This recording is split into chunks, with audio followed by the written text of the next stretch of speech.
What's up, guys? I'm your host, Briana Garcia, and welcome back to the Untold Stories Athlete Edition. So I'm on my 12th episode now, which is crazy. I feel like I literally just started yesterday. And for this episode, I am incredibly excited because this is a little bit of a special edition.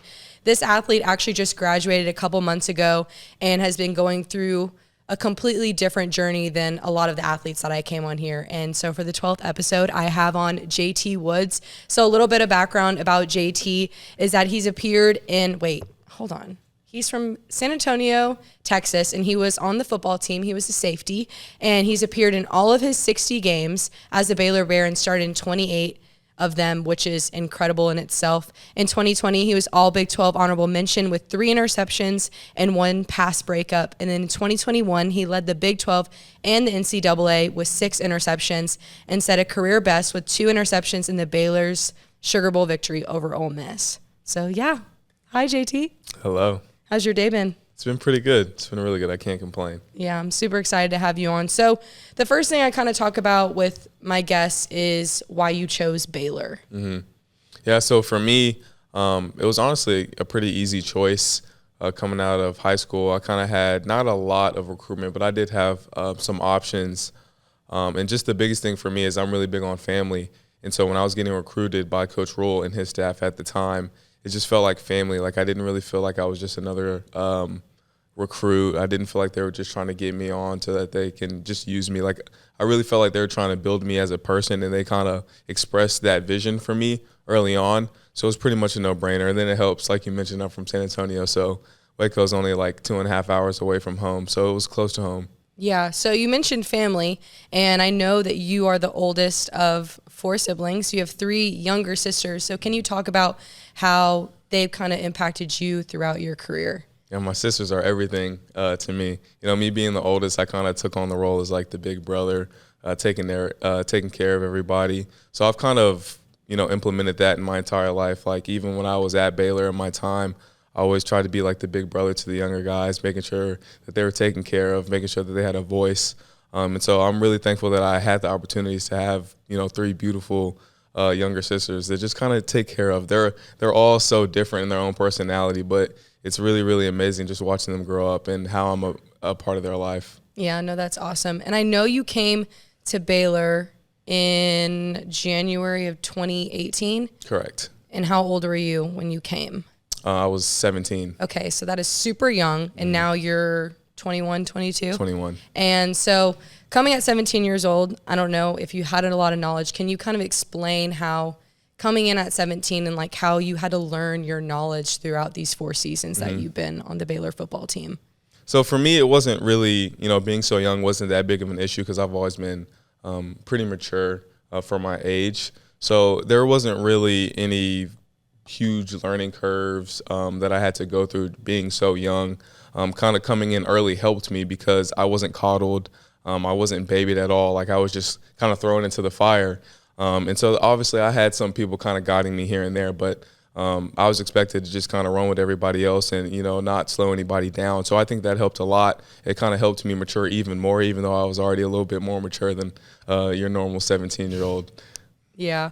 I would say, do you think coming into college that semester early really made a difference than staying in high school another year? Of course. I think it was the best decision that I've ever made in my entire 21 years of living. It was kind of hard at first because I had also ran track, and I was a pretty good track athlete. So I kind of wanted to have that final track season go and win state. And my dad, it was really hard on my dad too. He might not admit it, but he kind of ate the bullet on that one. But that was kind of the biggest thing. But one of my old coaches, my Little League coaches, he said, why would you want to go explore the moon when you can go explore Mars? So kind of when he said that to me, it was like, okay, I need to go to that next level because there's just so much more to offer than staying in high school and, winning a state title in track. That wasn't even guaranteed. Yeah. And what advice would you give to maybe a football player that doesn't know if he should go early or not, if he's stuck between? I think it's, like I said, it was the best decision that I ever made for myself. And there's nothing but good that can come out of the situation. For me, a lot of people don't really know when you're kind of in high school playing football, it's not really X's and O's. It's just who's the best athlete at the time. And you're kind of just running around having fun. When you get to the collegiate level, it's not like that at all. You have to know football very well. You have to know X's and O's to stand out. And so for me coming early, I was able to have the time to actually learn football. So that way when spring came, I had that extra spring season to get going. And whereas a lot of the other people in my class were coming in the summer, I had an entire spring football under my belt. So then that just helped translate in the fall camp. And then that's how I was able to play as a freshman and see the field. Yeah. So like in the spring, do you learn a lot of the plays that y'all are going to be like bringing into the fall season? Mm-hmm. So, I mean, yeah, that seems like super difficult. If you come in the fall, it's just kind of like you're getting thrown into the fire. Exactly. You know what I mean? Mm-hmm. So could you see like people that came in the fall in your position and how it was like difficult for them, and you knew like for yourself it was pretty easy? Mm-hmm. Of course, especially defensively, you kind of have a set, amount of plays that you run in your base defense. And so like you said, in the spring, we got to run those base defensive plays a lot. So I knew them by the back of my hand by the time, fall camp came, whereas other people, they're just now seeing these new defenses. And then when fall camp comes, you're still training a little bit. You're still doing strength and conditioning and all that stuff. So you still have to get acclimated to that. So I was already acclimated to, the lifting and the running portion, because it's completely different in high school than it is in college. Yeah. So I had that under my belt as well. But then, you can't just run your base defense the entire season. So you're still implementing new defenses here and there that you kind of have to learn. So being able to have a foundation, I think, is very, very important and pivotal for young athletes, when they're just trying to come up in the collegiate level. And so I think coming early is just the best decision that you can make as a young football player. Yeah, and like being in high school and thinking about coming early for sports, I never really thought of it as a big deal, but now like just seeing it with football, I mean, I even see a lot of volleyball players at Baylor that come in a spring or a semester early, but they also have to learn plays and just get to know like that team value. So I think it's good to be like aware how like important that is for football and things like that. So just kind of switching it up a little bit. So just looking at your stats and things like that, from your junior year to your senior year, I feel like a lot of people that watched you play, you like changed. You were a completely different player. So can you kind of explain like what was going through your head from your junior season to going into your senior season? A lot of it was we just had more games. We went from having 9 games to 14 games, which that's a big difference too. I think that's something that people don't really think about. But for me, I had just tapped into a new like maturity level going into the summer of my senior year. And I'm not sure exactly what it was, but like just a flip had switched in my head, and it was like, okay, like you have a whole another level inside of you. It's time to, reach in there and pull it out. And so just kind of early on in that summer, just training, kind of just put my head down and grinded and got in the playbook a little bit more, got in the weight room a little bit more. And so just everything started going the way that I knew it should have been going the previous year. Yeah. And then also, not even just with myself, our team camaraderie was like night and day. In that 2020 season, it was a little shaky, offense and defensive. And then even there was some stuff on defensive that we kind of had arguments about. But then in that next season, like there was none of that at all. Like anytime offense was struggling, defense was like, we got your back. And then anytime defense was struggling, offense is like, we're going to go put 6 on the board. We got your back. Like, don't even worry about it. And so, like, that was a night and day shift. And that kind of helped everybody. Like, when the team is playing good, obviously individual people are going to look even better as well. Yeah, and I think with y'all's 2020 season, I mean, like you said, y'all had 9 games, and the season wasn't that great. Do you think having a season like that and then having such a successful season this past year, do you think that makes a huge difference and, like, builds character in a football player? I definitely think it does. If, somebody that's been at the lowest point and then seeing the highest point at the same time is just going to be way more developed than, somebody that's just always on top, always at the high. You kind of have to have that low blow, especially in football, because it's such an up and down sport, and it's also a momentum sport too. So it's really good, I think, for us, and what we learned is that, like, it's not always the end. When things aren't going good, you got to push through, and everything will prevail when you're working hard and working as a team. Yeah, and I think that's a huge aspect that a lot of athletes should learn, and especially if someone that's wanting to go into the next level. And I know that you are possibly going to the next level. So JT is training to go to the NFL draft, which is incredible and amazing in itself. So can you talk about when was like that switch that you were like, okay, like I can actually go to this next level? Like there's a possibility. It's actually funny. So kind of going back in time, when I was in high school, I never thought about playing college football. I was just playing football because it was just what you did, especially in Texas. You just played football. And so going into my junior year, it was like, okay, like I'm starting to get some interest. Like maybe I can go play college football. Fast forward a little bit, we get into the future. It was the same exact thing. Going into my junior year in college, I was starting to see like the people that were in, going to the draft, and I was like, man, like I was just playing against this dude. I was just playing with this dude. Like I definitely have the potential to go do that. And so that kind of sparked a fire in me that was just like, okay, like it's time to mature. Like it's time to play like you want to be in the NFL. It's not time to just be playing like you've made it in college. Yeah, I think that is super cool. And how has that transition and that training experience been for you leading up to the draft? Oh, it was a complete switch. We went from, football, you're grinding. It's like blood, sweat, and tears, 2-hour workouts, like you're completely exhausted.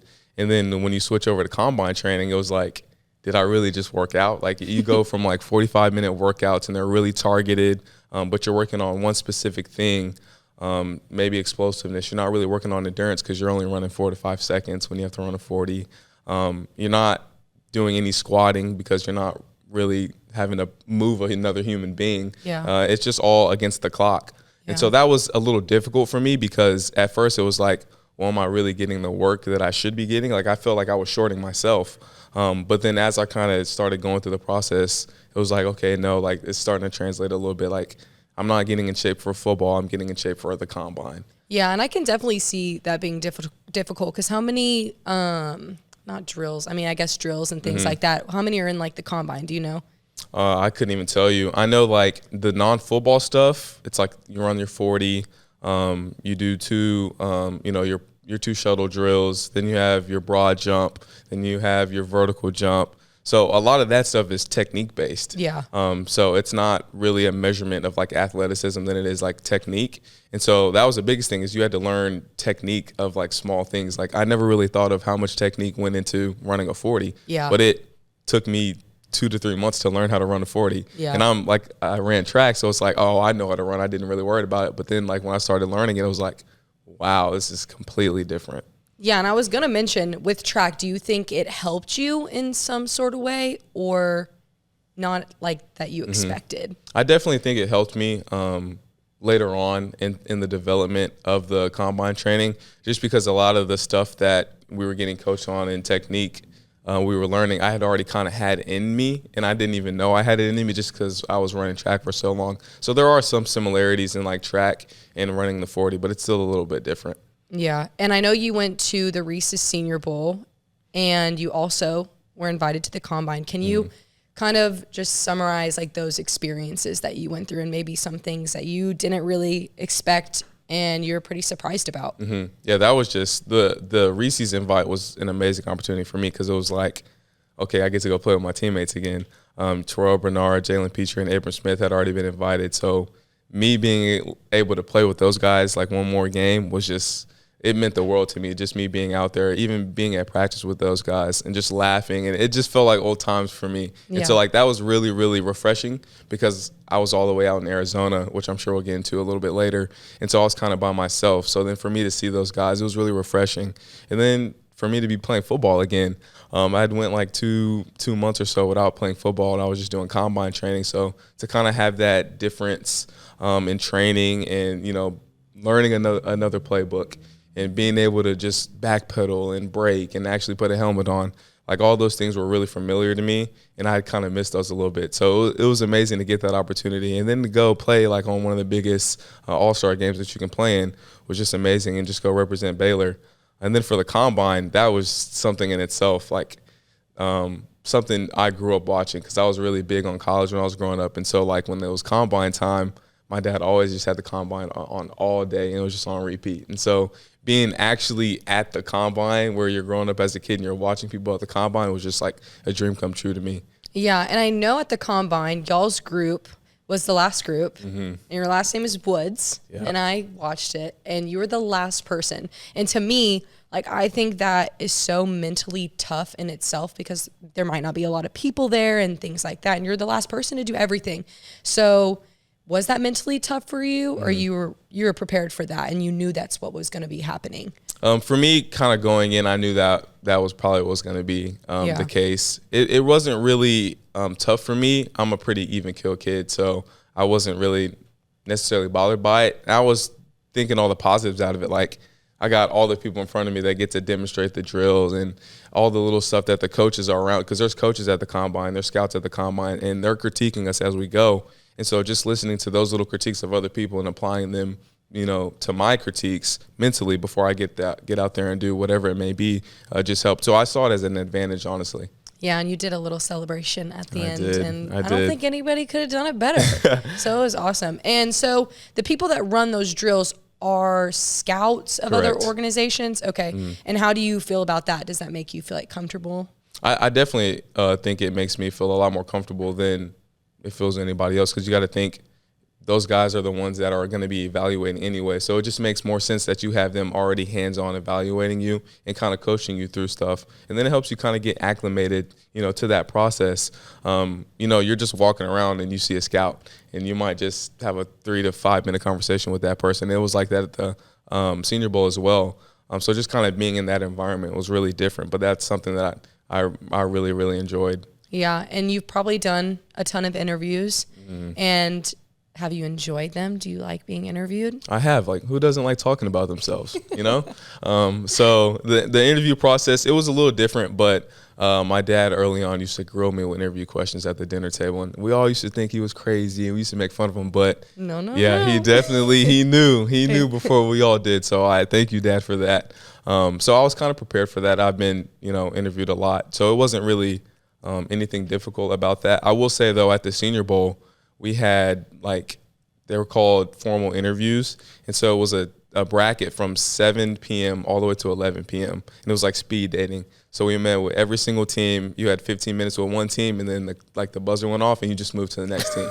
So that was a little mentally draining, just because the repetitiveness of the questions. But I was glad to get that out of the way, because then when I met with those teams again at the combine or later on when we had a Zoom call or whatever it may be, we were able to get a little bit more in depth, and it wasn't surface level questions anymore. Yeah, I feel like that would be a lot. You said what, 7 to 11? It's 4 hours. And we did it twice. Oh my gosh. Yeah. I could only imagine. I think I would be tired of listening to myself. And that's a lot. I mean, you're doing interviews, you're practicing, you're eating, you're trying to get as much rest, and also JT didn't mention you got an interception. I did at the Senior Bowl game with 14 seconds left or something. Yeah, it was a game closer. Y'all were already winning though. So we were, and it was an all-star game, so it wasn't too intense, but that's what I do. So I had to go and show that I can get the ball. Yeah, no, that's awesome. And so you mentioned Arizona. You were by yourself in Arizona, and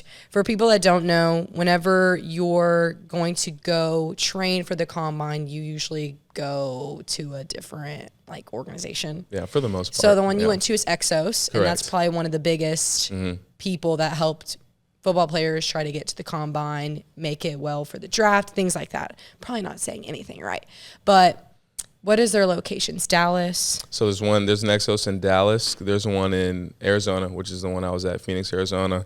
There's one in Pensacola, Florida, and then there's one in California, I believe in San Diego. Okay, so Dallas is an hour and a half from here, not far from home, and you chose Arizona out of all the places. So why? Yeah, so that was kind of one of the hardest decisions I had to make, because, like I said, I'm really big on family. And so knowing that I could go to Dallas, where I'm 3 hours away from home. I'm only an hour and some change away from Waco and all my friends that are back in Waco.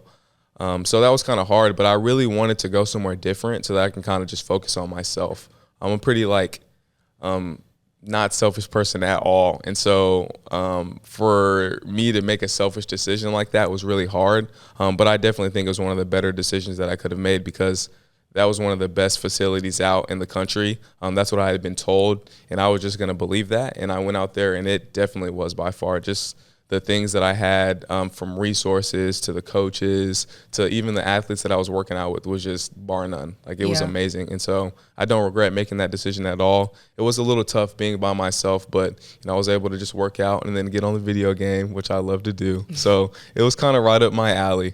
Yeah, I mean, it's only, 2 months 2 months of 2 to 3 training, months. and that can set you up for the maybe the rest of life. your life. So I think that's awesome that you made that commitment. And do you think it would have been a lot different if you went to the Dallas location? I do. There's also smaller things that were kind of involved, like during that time, I don't know if you remember, like there was a freeze in Texas, so it was really cold. And in Arizona, it was 70 degrees and sunny every single day. So I didn't really have to worry about it being cold. Yeah. I didn't have to worry about it being raining. And also a lot of the stuff that we have to do is outside. Yeah. And so, if you're in, like, let's say you're in Dallas, those dudes had to work out in colder environments for a month or whatever it may have been. And that's just, you're prone to more soft tissue injuries when you have to work out and your muscles aren't able to really relax because you're not in a warmer environment. So those were things that I kind of thought about as well. Yeah, especially like when you're doing 40 training. I mean, your hamstrings, you have to make sure they're loose, but not too loose to make sure that you feel good. But I mean, that's awesome. I think that's really cool that you stepped out of your comfort zone. And I know a lot of the other Baylor football guys went to the Dallas location and you kind of did your own thing. So that's awesome. And so my last question that I have for you, JT, is what motivates you in anything? Yeah, I mean, that's a pretty easy question. God kind of drives me to be the man that I am today. And so I just have this vision that God wants me to be the best whatever I am, whether that be the best brother, the best boyfriend, the best son, the best grandson, the best athlete, the best teammate. So just maximizing my potential. And, I've yet to see my ceiling, and I know that there's just so much more in me in every single aspect of my life. So just bettering myself every single day for God, for the people around me, for my family, for those that I love is kind of what drives me to be the person that I am. Yeah, and I think you speak truth, and a lot of people can see what you're saying. So that's amazing, and that was such a good answer. I'm going to start crying. Thank you. We're going to get sad up in here. No, we're not. So for the last part of the episode, I post on Sikkim 365, kind of like what we're going to be talking about, and I have some people that wanted to ask you some questions. Ask me questions? Ask you questions. Oh my gosh. Yes. So for the first one, it's from Garland Bear 84. He said, how much of your success does he attribute to having a chip on his shoulder after not getting many scholarship offers? Mm-hmm. I would say a little bit of my success, especially early on, I felt like not that I had to prove the people that didn't give me a scholarship wrong, but prove the people that did kind of trust in me and did believe in me right. So I think that was kind of really, really big on my success early on. I just kind of started to develop and develop as the person that I am. Yeah. With that. And the other, wait, just kidding, not him. So Pipe Bear, she has two, or it might be a guy. I'm so sorry. I love your name, though. 2 questions. What is your favorite football memory, game, or experience as a Baylor Bear? Mm-hmm. My favorite football memory, definitely Texas Southern fumble on like the 4-yard line or something like that, and I'm just kind of scooting along and I pick up the fumble and I'm running. That's not my favorite memory because of me or because I scored, but that's definitely my favorite memory because I will never forget this. As I'm running, I like look up at the Jumbotron and I just see a sea of green. It's like all my teammates and they're just running, and they're not running because they want to block for me, but they're all running because they wanted to run fast on the GPS. So they can be like, oh, I ran 20 miles an hour. Oh, I ran 21 miles an hour. And I knew exactly what they were doing. So it was just kind of like an aha moment. I was running down on the field and just seeing those guys, run as fast as they could with me was just, that's something I'll never forget. Yeah, and I remember that game because like y'all were dominating, beating them really bad, and it was just, the game was honestly at the point where it was just like, okay, the time is going. And then I remember you just getting the ball and then everyone is just going crazy. So that was super cool. And I mean, I think you broke a record too. I did. Right? Mm-hmm. So look at that. And then he or she also asked, what is your favorite spot on campus? Ooh, my favorite spot on campus. I might know this answer. I'm probably going to say the sub. Yeah, definitely the sub. Just because that, there's always my teammates or there's always people that I know at the sub. And so for the longest, like I would just get lunch and just sit down and just be with whoever I could, like in between class at the sub. And, obviously there's a Chick-fil-A there and I love Chick-fil-A. Mm-hmm. So who wouldn't want to be there? Yeah. No, that's awesome. I love it. I like the sub too, but most of my classes aren't over there. Okay, so from my boss, the best, Ashley Hodge, he said, what would you say to any defensive recruit about coming to play for Dave Aranda?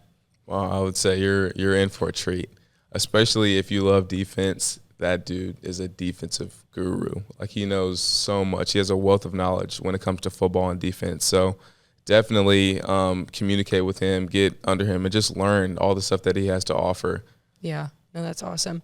And so for my other question from my other awesome boss, Brian Etheridge, he said, when did you feel you could make it to the NFL? Kind of something that I touched on a little bit earlier, just kind of my junior year. I didn't really feel like it was kind of something that was like really, really realistic until I got to Arizona, until I was in the process of training. And it's like, oh, I'm training with this dude. Like, he was pretty good. Like, he's here training with me too. And it's like, oh, okay. So I'm surrounded by really, really good football players. And so I think that's refreshing. Yeah. And the last question comes from me. My question is, what is something interesting about you that most people don't know? Something interesting about me that most people don't know. That's a really good question. That is a really, really good question. I'd probably say that I'm a huge Kanye West fan. Like, I love Kanye to death. I love his music. So it's kind of like soothing. And so he's not always like the hard like rapper, like he's not all like hip hop this, hip hop that. Yeah. And so that kind of plays on me because I'm a pretty chill person. And so like pre-game, like when I'm warming up or when I'm listening to music before the game, I listen to a lot of Kanye stuff. I listen to a lot of like R&B type slow music. So it's kind of like more soothing. So yeah, I'd probably say that. Well, I've learned to like Kanye a lot. And listening to his music and listening to his beats are incredible. Yeah. So, yeah, well, thank you, JT. I mean, I think it's so amazing that people can know your story about Baylor, your family, how they motivate you, and just your whole combine experience. I mean, all of this is just sounds like an amazing journey for you, and I can't wait for people to listen to the podcast. So, yeah, guys, if y'all want to listen to the podcast, you can follow my YouTube, Spotify, or Apple Podcasts at the Untold Stories Athlete Edition. Thank you.